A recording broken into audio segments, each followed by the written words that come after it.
but the end result will be better. Don't daub large amounts of the paint on the couch at a time. Create very thin, quick-drying layers. Use 3 or 4 layers.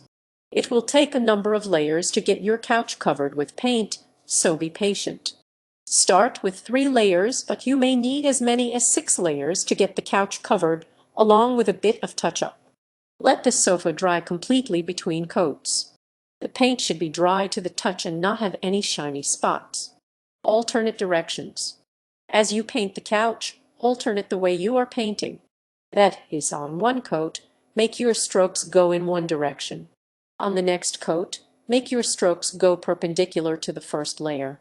This process creates a smoother, stronger surface. Some people find a circular motion works better. Test your pattern in an inconspicuous place first before applying it to the whole couch. Let it cure. Once you have the paint on how you'd like, just leave it alone. Let it set for at least 2 days before you try anything else on it. In fact, do not touch it or move the leather around. Just let it be so the paint has a chance to cure. Sand the paint if needed. Some paints can leave the top feeling rough, particularly if they are not made for leather. To alleviate this problem, sand down the paint once it has set. Start with rougher sandpaper and work down to finer paper. Use your hand to decide when the paint is the right texture. Wipe or vacuum any dust that collects as you sand. Try a finish. In some cases, a finish can be helpful. For most leather paints, a finish is necessary. Choose from high gloss, semi-gloss, or matte, depending on the look you want for your couch. Apply a layer of the gloss at the end of the project. Some people find that using wax over a homemade paint can add durability and shine.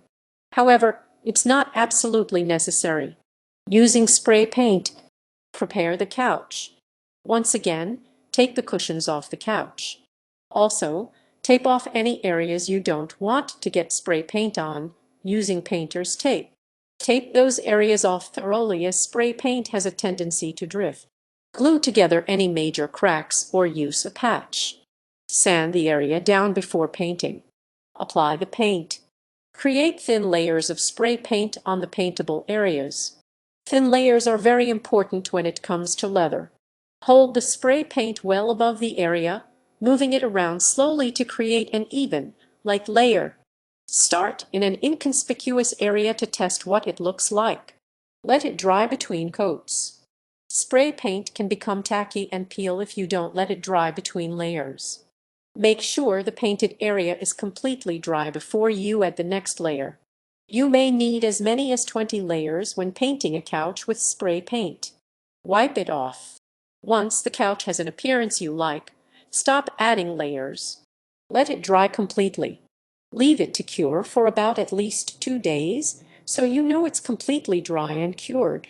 Use a soft cloth to rub down the painted area so that you remove any paint that didn't get absorbed.